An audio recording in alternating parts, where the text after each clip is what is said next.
पुष्पा कोहली ने अपनी बेटी किरण की हत्या इसलिए कराई क्योंकि उसका आचरण सही नहीं था और उसने उसके कर्मों से परिवार की बदनामी हो रही थी। लेकिन यह बात इसलिए गले नहीं उतरती क्योंकि परिवार के किसी अन्य सदस्य को इस बात की भनक तक नहीं थी।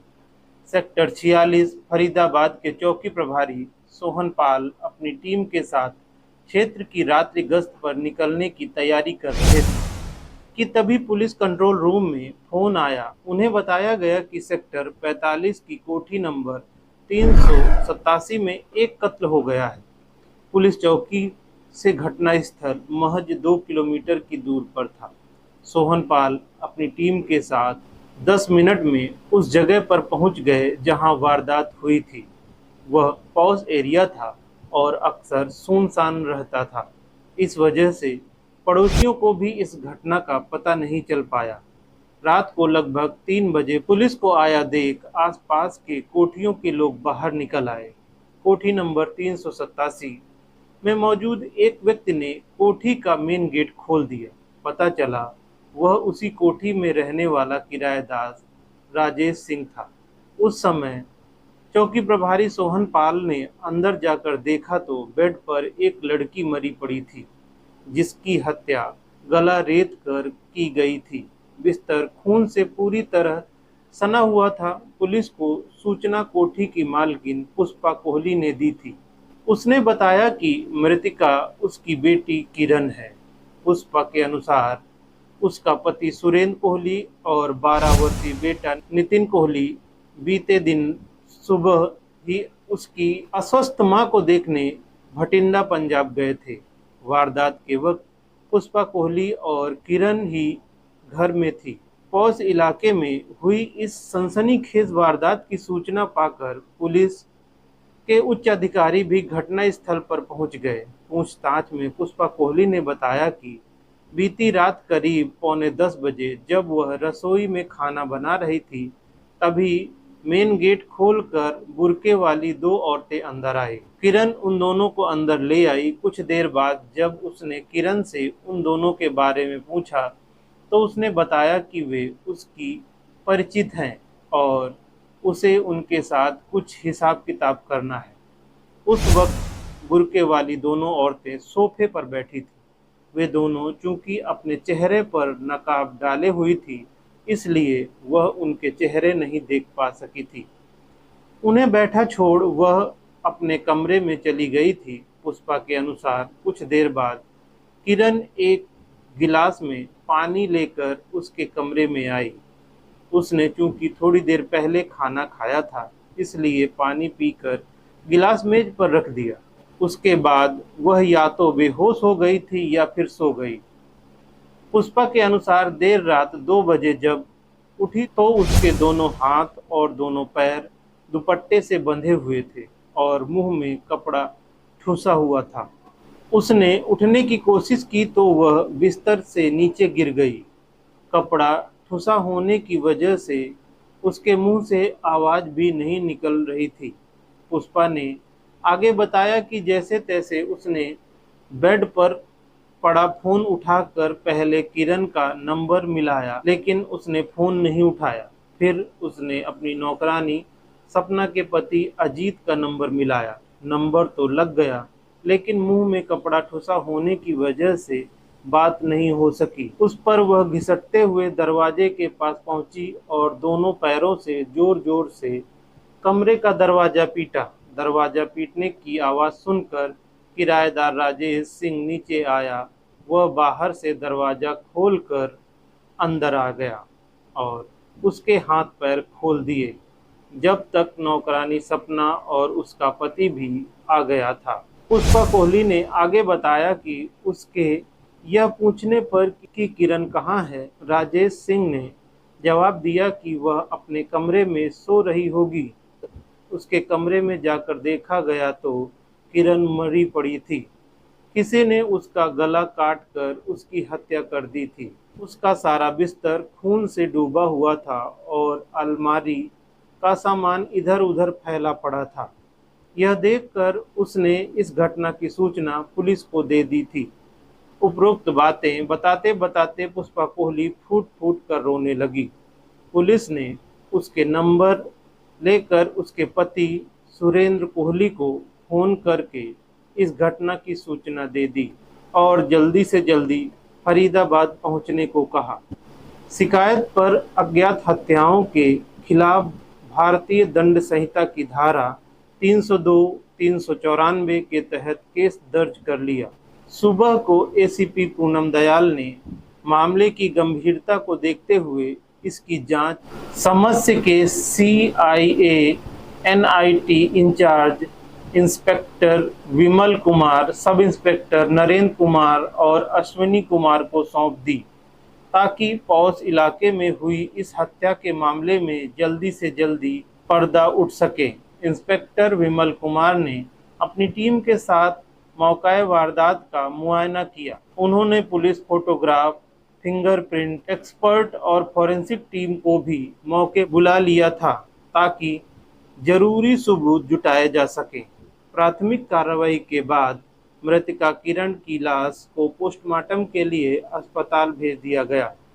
पोस्टमार्टम से पता चला कि उसकी मृत्यु श्वास नली कट जाने के कारण हुई थी।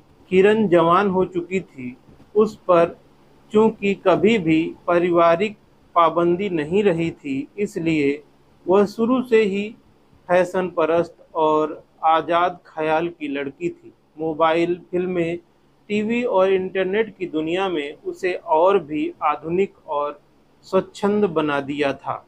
वह जो करना चाहती थी कर गुजरती थी, बिना इसकी बात की परवाह किए कि परिवार वालों की नज़र में वह अच्छा है या नहीं। इसी सब के चलते किरण ने अपने परिवार की मर्जी के खिलाफ 22 नवंबर 2010 को एक विजातीय युवक रंजीत त्रिपाठी से प्रेम विवाह कर लिया था। रंजीत गांव लकड़पुरा, जिला फरीदाबाद का रहने वाला था। शादी के बाद किरण घर छोड़कर रंजीत त्रिपाठी के साथ दिल्ली स्थित सरिता विहार के निकटवर्ती इलाके मदनपुर खादर में किराए के कमरे में रहने लगी थी। परिवार से अलग रहकर जब जिंदगी की कड़वी सच्चाइयों से सामना हुआ, तो किरण और रंजीत दोनों अलग अलग प्राइवेट फर्मों में नौकरी कर ली।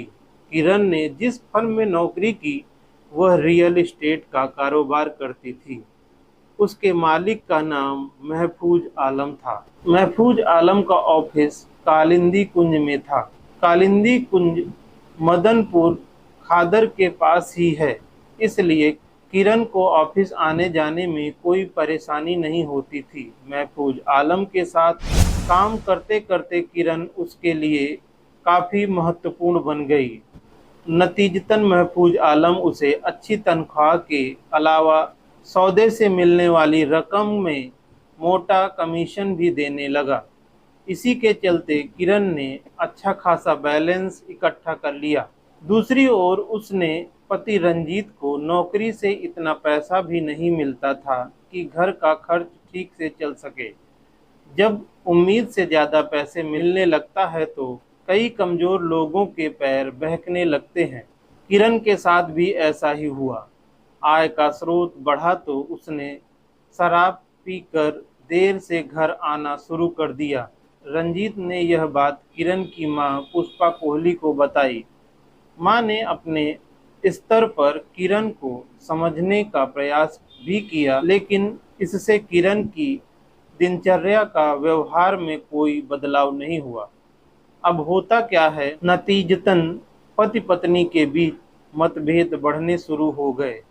इस बात को लेकर रंजीत और किरण के बीच कई बार गर्मा गर्मी बहस भी हुई। पति से जब ज़्यादा मतभेद बढ़ गए तो किरण ने उसके खिलाफ दिल्ली के साकेत कोर्ट में तलाक का मुकदमा डाल दिया। इसके बाद वह 27 जून 2013 को रंजीत का साथ छोड़कर फरीदाबाद में मां के पास आकर रहने लगी। घर लौटकर भी किरण में कोई बदलाव नहीं आया। अब उसने नाइट क्लब में शराब पीकर देर रात घर आना शुरू कर दिया। जवाब मांगने पर वह गाली गलौज और मारपीट तक पर उतर आती थी। किरण का हाई प्रोफाइल लाइफस्टाइल कोहली के परिवार के लिए बदनामी का कारण बन रहा था। एक तो शादी के बाद भी बेटी घर में बैठी थी, दूसरी वह शराब पीकर देर रात घर लौटती थी। मां पुष्पा कोहली इस बात को लेकर तनावग्रस्त रहने लगी थी। उसकी समझ में नहीं आ रहा था कि इस समस्या का कैसे समाधान करे। यह सब चल ही रहा था कि किरण की हत्या हो गई थी। बहरहाल इंस्पेक्टर विमल कुमार ने अपनी टीम के साथ बेहद बारीकी से घटनास्थल का मुआयना किया तो पता चला कि पुष्पा कोहली द्वारा लिखाई गई रिपोर्ट और मौके वारदात पर पाए गए सबूतों में काफ़ी झोल है। इसी को ध्यान में रखकर उन्होंने सुरेंद्र कोहली और किराएदार राजेश सिंह, नौकरानी सपना व उसके पति अजीत के अलग अलग बयान दर्ज किए। जब उन बयानों को क्रॉस चेक किया गया तो विमल कुमार को कई बातों पर शक हुआ।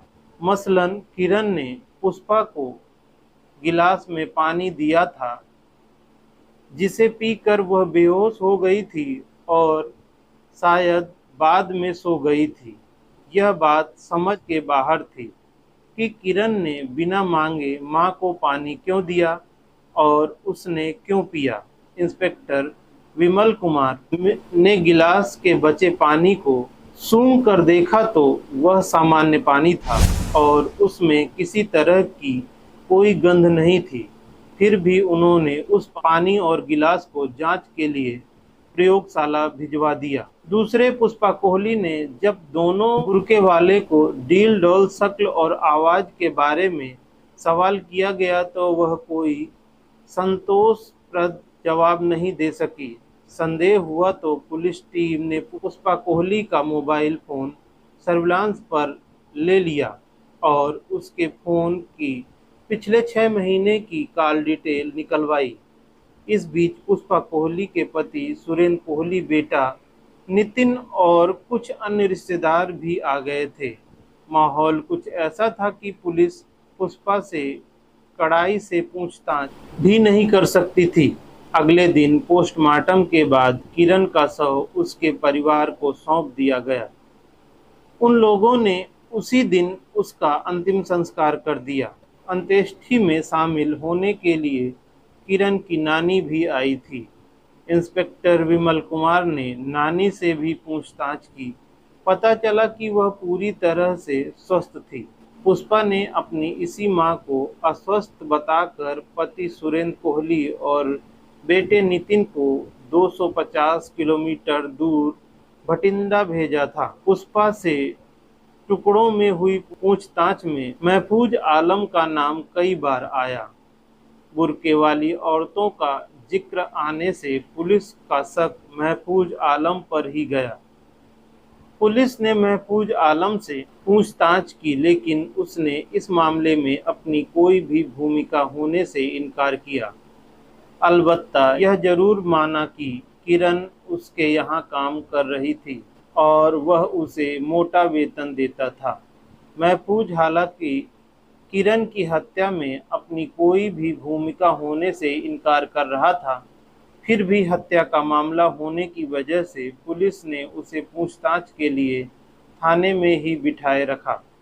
बाद में उसे छोड़ दिया गया। किरण की हत्या की सूचना पाकर उसका पति रंजीत त्रिपाठी भी फरीदाबाद आ गया था।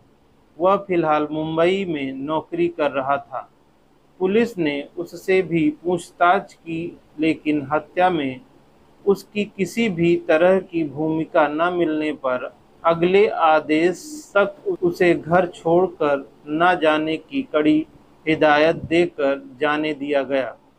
पुष्पा कोहली के मोबाइल फोन की कॉल डिटेल पुलिस के पास आ गई थी। उसका गहराई से अध्ययन करने पर पुलिस को उसमें एक ऐसा नंबर मिला जिस पर पुष्पा दिन के समय हफ्ते में 2-3 बार फोन करती थी।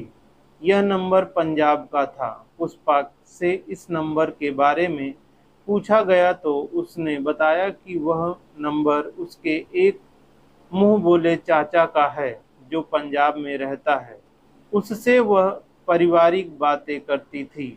घटना वाली रात पुष्पा कोहली के मोबाइल पर आने वाली कुल 3 कॉल पाई गई थी। पहली कॉल रात 8 बजे और 9 बजे के बीच आई थी जो कि मिस कॉल थी।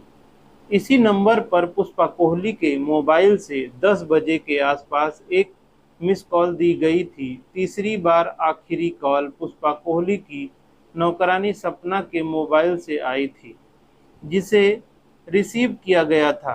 पुलिस ने उस नंबर पर जिससे मिस्ड कॉल आई थी और जिस पर पुष्पा ने मिस कॉल दी थी, फ़ोन किया तो वह नंबर लगातार बंद मिला।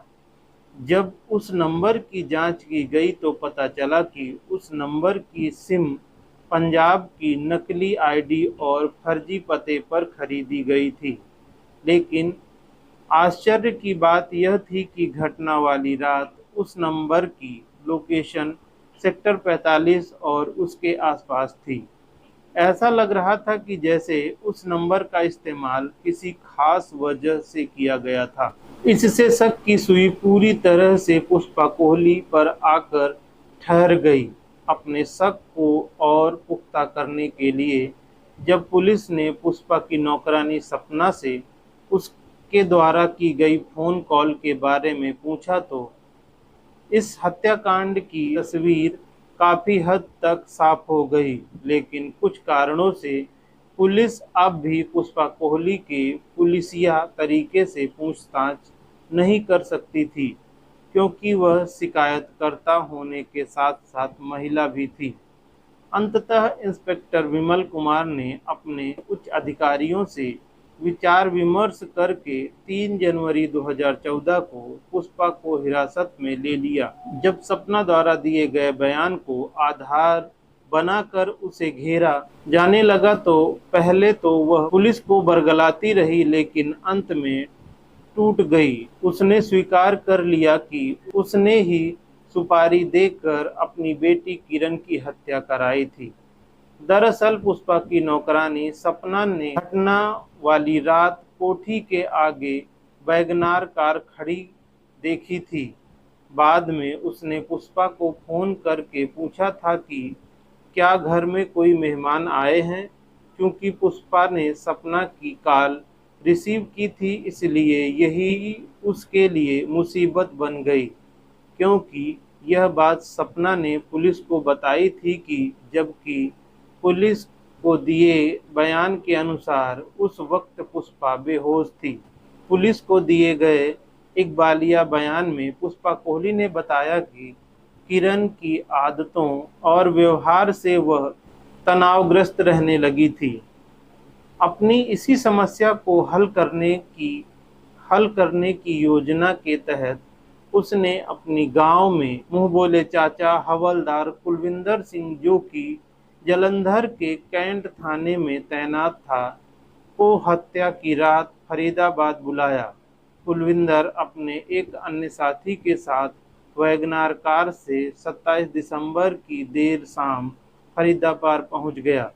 वह अपना मोबाइल फ़ोन जालंधर में अपने घर छोड़ आया था, ताकि पुलिस की जांच में उस पर कोई आंच आए तो वह साबित कर सके कि वह हत्या के वक्त जालंधर में था।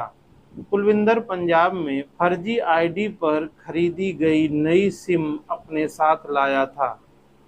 इस सिम को उसने दूसरे मोबाइल में डालकर पुष्पा को मिस्ड कॉल देकर अपनी फरीदाबाद पहुंचने की सूचना दी थी।